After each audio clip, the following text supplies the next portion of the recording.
Hi, welcome back to Taji's World of Books and welcome to another book recommendation video.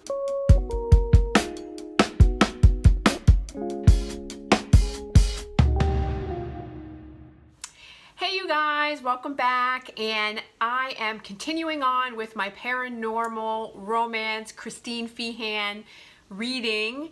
I think that this is going to be part 3. And this, I think it's part 3. And so these characters are all we're gonna be continuing on with our alpha heroes for sure.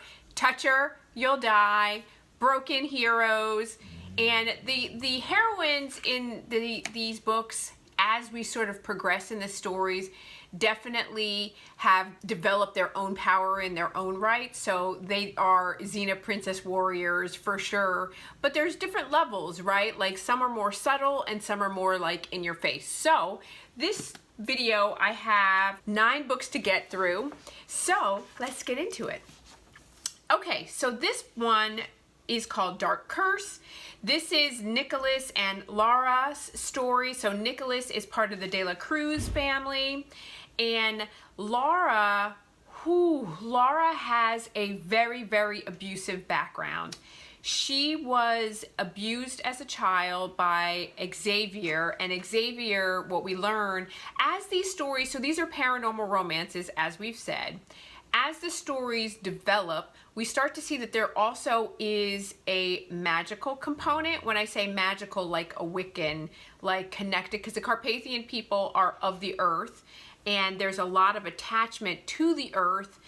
So there's a lot of chanting, there's a lot of ritualistic magic that calls on the elements to bring forth power to ensure that the Carpathians are, you know, succeeding and successful. Because every book is about the continuation of the Carpathian race, because they're all at extinction, and so everything that they do is about survival. And on the other side, when you do embrace the darkness, then you have the mages that are, you know, after ultimate evil and ultimate power, and the vampires who have embraced the darkness, and so they are then starting to do things like calling on demons and, you know, opening up portals to the other side to ensure that they can have all the power that they can get, so that they can overcome and take over the world and enslave the remaining Carpathian people and enslave the Lycans, the Jaguar people, and humans. So set it up like that. Okay, so Laura is the child of Razvan. Xavier is an ancient mage that was once a friend to the Carpathian people and has now become super evil, and he used Razvan as a puppet to do his bidding, basically, and engage in all of these awful acts. So all the Carpathian people see Razvan as this evil character, but it's not really Razvan, it's Xavier that has taken over his mind and his body and is using him to do his bidding and do all these evil atrocities, and one of which is to abuse his daughter, Razvan's daughter. And so once we find Laura, she has, you know, a significant aversion to taking blood, to biting, to Carpathians, to vampires. And so Nicholas has to, when he discovers her and he binds him to her, you know, he has a lot of work to do to help her overcome trauma and to overcome everything that's happened to her. There's a lot of cameos from other characters that we see. So we're starting to see like the previous characters that we've, you know, come to know and love. Like we see Mikhail, we see Gregory, we see Jacques, we see Shay, we see the De La Cruz brothers. So, you know, she's doing a really, really good job of developing characters that have to work for their happy ever after, but they also, these alpha mates that are like alpha guys for sure, but they have to do a lot of work with these broken women that have been left to their own devices and have been hurt and harmed. So they have to take lots of care to support and like with love and concern. And so they're like, yes, I desire you, but I'm not gonna hurt you, and I'm not gonna brutalize you. You are my world. I'm gonna cherish you. And if it takes, we have eternity. So if it takes decades and decades to gain your trust, I'm gonna do whatever it takes to ensure that you trust me. And that manifests in this book. So this is a 5 out of 5 star for sure. So then the next book, I love it. It's Dark Slayer, and this is Ivory and Razvan's story. So Razvan comes up in this book, and he's Laura's father, and everybody, it's like he's like the boogeyman for the Carpathian people. The people are like, Razvan is a terrible, awful person, and he's done all of these terrible things. Ivory also is broken because she had an atrocity. They basically tried to murder her, and so she has lived as, you know, an outcast and lived outside of the Carpathian people, and she doesn't trust the Carpathians because they have done her dirty. So when Ivory and Razvan come together, she finds him, you know, out in the middle of nowhere. She's distrustful, but instantly she knows that he is her life mate, and so she's gonna do what it takes. And Ivory is no joke. Ivory's like, I don't care if you're Grigori, I don't care if you're Mikhail, I don't care who you could be an ancient. I don't trust you, and he's my mate, and so I'm gonna do right by him regardless of what you say, and I'm inside of him, and I hear his thoughts, and I hear what's happening to him, so I'm gonna protect him at all costs. So it's like, this is where we absolutely see the heroine is protecting the hero in this instance. And the heroine in this book is the fighter, and she's, you know, she's got mage blood, and she's deadly, and Razvan is not, because that's not what he's focused his time and attention on.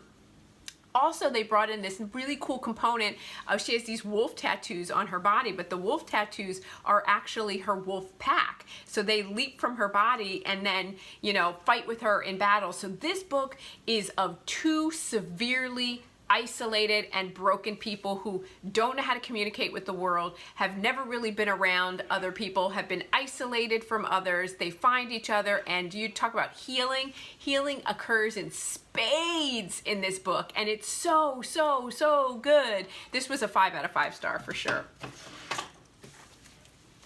Okay, so then the next book that we've got is Dark Peril, and each of these characters, as we go further, you're like, wow, that is the most powerful ancient that we've seen so far. He's the oldest, and wow, every book you get an even older ancient character that you didn't know existed or has been dormant, and so Dominic is no exception, and this is Dominic and Solange's story.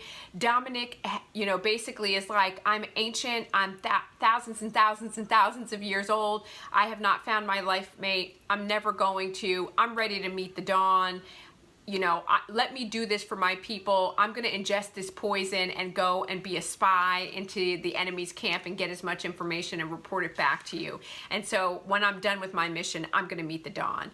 And that's when he meets Solange. And Solange, in the previous books, we know from the previous books that Solange, the Jaguar people have basically been annihilated by the vampires because they have taken over and infiltrated and turned the Jaguar people against each other. And Solange has been abused, almost raped, and just terrible things, because the Jaguar men are all about procreating but doing it at all costs, so they rape Jaguar women, and just, it's terrible. And the things that she didn't trust people, she's up in the mountains in South America and Peru doing her thing, and here comes Dominic, and Dominic is domineering and an alpha, but he is so gentle and so caring. And Solange is curvy, and she's like, she hates herself for so many reasons, and Dominic is like, you are my life mate.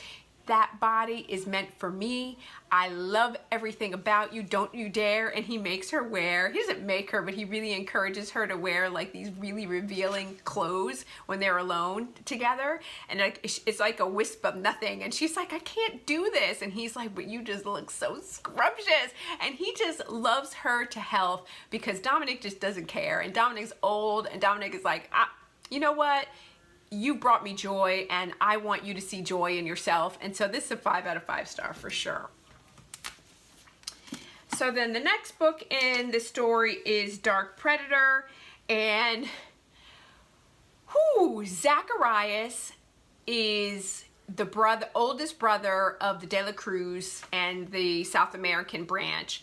And we start to learn a lot about the De La Cruz and the Malinoff. They were basically sent by the prince to go off and fight evil away from the Carpathian Mountains in other parts of the world.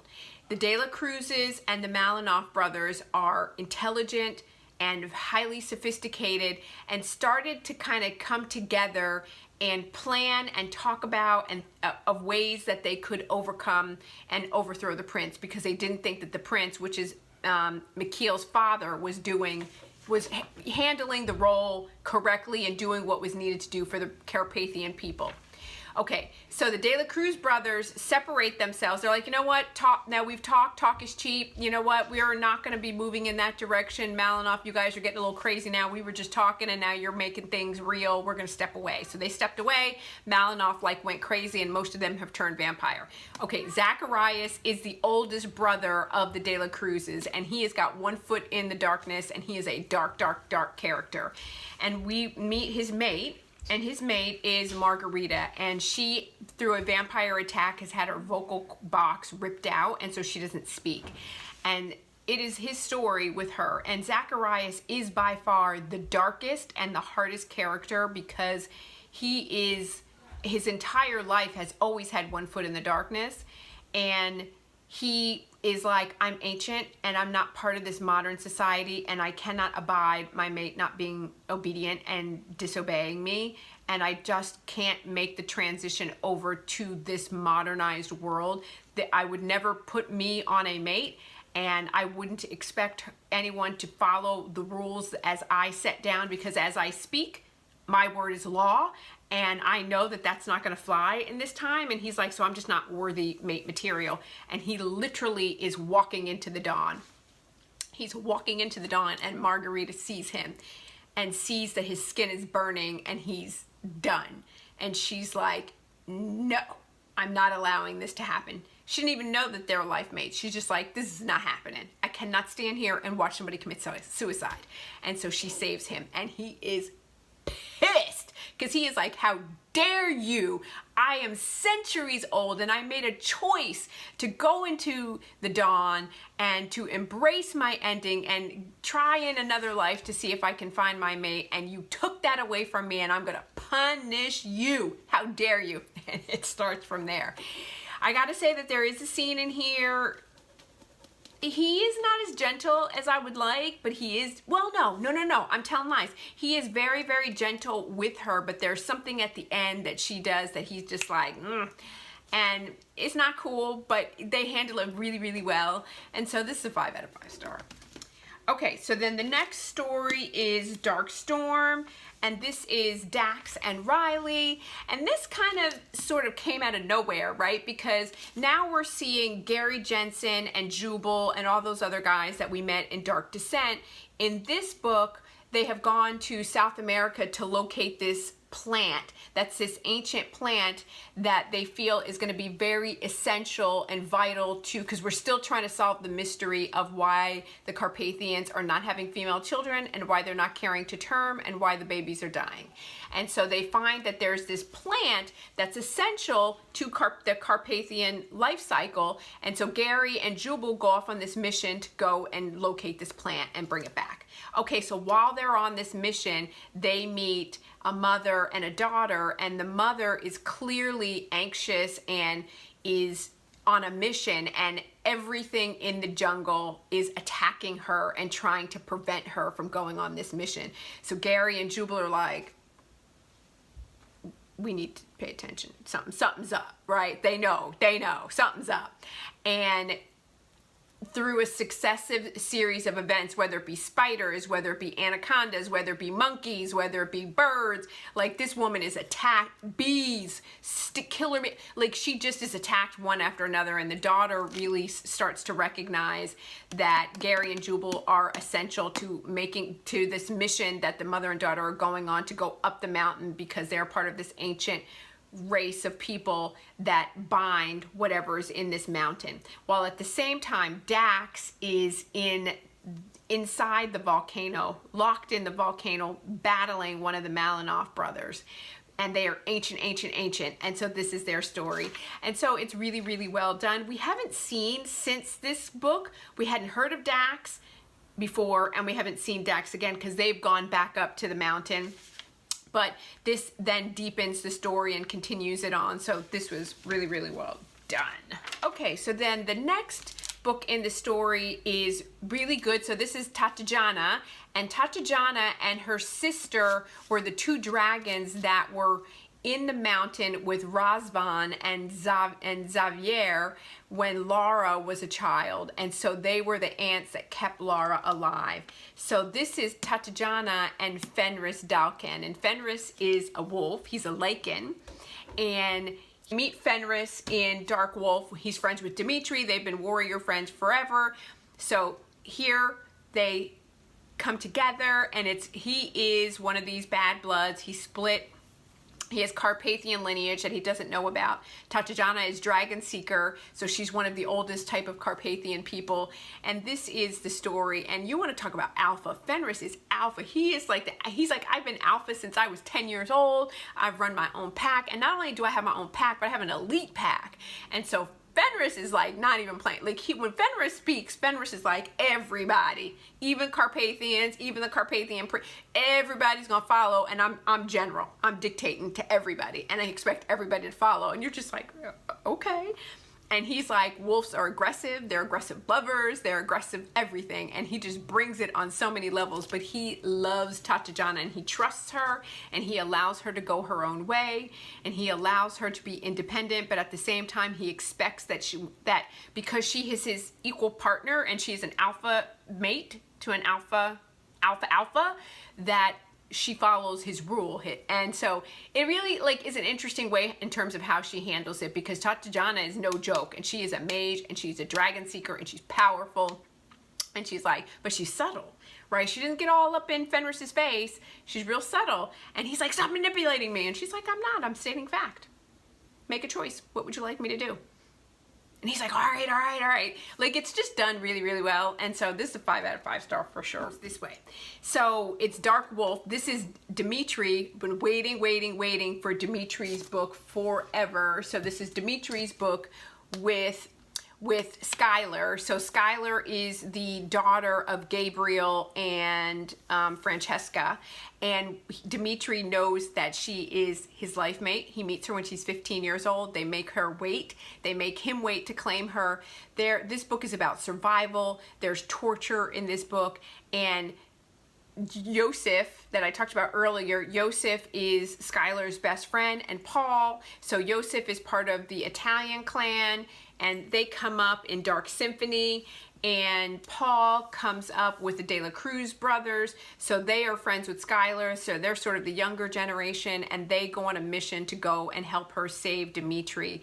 And this book is really hard to read, but at the same time, it's really amazing and beautiful, and like, it just speaks of perseverance and love in the face of all your adversaries and prejudices. And she really discusses prejudice, because the Lycans are really prejudiced against what they call these split bloods, or they call it bad blood. So it's a cross between a Carpathian and a Lycan, because they've shared blood, and as a result they become stronger, faster, better. They're this new breed of warrior, and the Lycans are prejudiced. And so Christine really does a great job at talking about prejudice and, you know, trying to overcome years and years and years of prejudice. So that's a 5 out of 5 star. Okay, so then Dark Blood is Zev's story. So this is Zev Hunter, and he is also a Dark Blood, and this is Zev, you know, getting with Branislava. And so again, this is like merging worlds with the Carpathian and Lycans, and so there's trying to protect the Lycans from themselves and age-old prejudice. And now we see that there is definitely a coalition that's sort of developing between Zev, Fenris, and Dimitri. So they're all working together, and they're like a family. And now that, because they're all like have wolf and Lycan blood, and they've worked together for years and years, they're all working together to support and to stop the mages and the vampires from destroying the Lycan society by pitting Lycans and Carpathians against each other. So that was really well done. And then really quickly, the last book that I'm going to talk about is a novella, and it's called Dark Crime, and it's in this bind up of Edge of Darkness. And now we have new characters that we come up against in this, and this is Blaze and Maxima. And so Blaze meets him because because the local gangsters basically in the town or the city that she lives in have basically said that they killed her father and they're going to take over her bar. And so he comes in basically to help them. And when Maxima meets her, he recognizes that she's the life mate. And as they sort of try to figure out what's going on with these gangsters, it's discovered that there is a huge vampire contingency in the town or the city that they live in. And so there's this underground caverns. And so once they go in and try and save the people that the vampires have abducted, children, they discover that the Malinoff brothers have a master plan of breeding with human psychic women. And they plan to take Blaze's adopted sister, Emmeline, captive so that he can breed with her. And that basically is the story. And so it's a little short snippet, and I think in the next book is where it's going to take off and where we're going to hear more about what happened. And because they basically battle their way out of this underground cavern, but the Malinoff brother takes her blood and gives her his blood, and so now he can track her. I don't remember his name, but whatever his name is, so he basically can track her wherever she is, and she's terrified that he's going to come for her and come and take her away, and he probably is going to. So it's left on a sort of a cliffhanger in terms of what happens, but I think it's going to pick up in the next book. So you guys, I think I'll have, based on the number of books that I have left in the Christine Feehan Dark World, I'll have one more video on this that I'll do next Sunday to upload for Monday, and then I'll be done with Paranormal and moving on to more dark romance and all the stuff that we know and love. So, you guys, that is all that I have for today. Thank you so much for joining me, and you know I upload new videos every Monday, Wednesday, and Friday, so I look forward to seeing you in my next video. And don't forget to like and subscribe, you guys. Bye!